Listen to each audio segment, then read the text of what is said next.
Tad esam ieguvuši nogbalu raksturojošos rādītājus. Nu, tagad bišķiņ vairāk pastāstīšu, kas ir tas, ko mēs tajos nogbalu raksturojošos rādītājos varam redzēt. Un, nu, kā tas iet kopā, neiet kopā ar realitāti, vismaz manā gadījumā.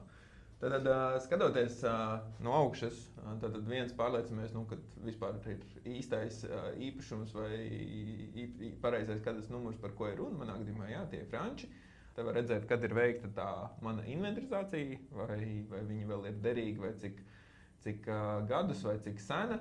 Nu, un vēl viens būtisks šai izdrukai ir šis skaitlis. Tātad, nu, šeit var redzēt, ka es viņu esmu paņēmis 15.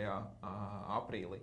Un jāņem vērā, ka visi šie nogbalu raksturojošie rādītāji dati tiek kalkulēti. Katru gadu viņi pārkalkulējās, un pieņemsim, nākamajā gadā, ja es skatīšos, tad šeit jau būs nevis 96 gadu bērza audze, bet 97 gadu bērza audze. Nu, manā gadījumā visdrīzāk tas tā nebūs, jo nu, es plānoju tomēr sakārtot to īpašumu, jo ja dokumenti un dati saka, ka tur ir bērzu tīraudze 96 gadi, nu, tad no iepriekšējiem video redzējām, ka tā bērzu audze ir nu, būtībā nevis ar biezību 3 un šķērslaukuma 8, bet nu, visticamākais zem kritiskā šķērslaukuma.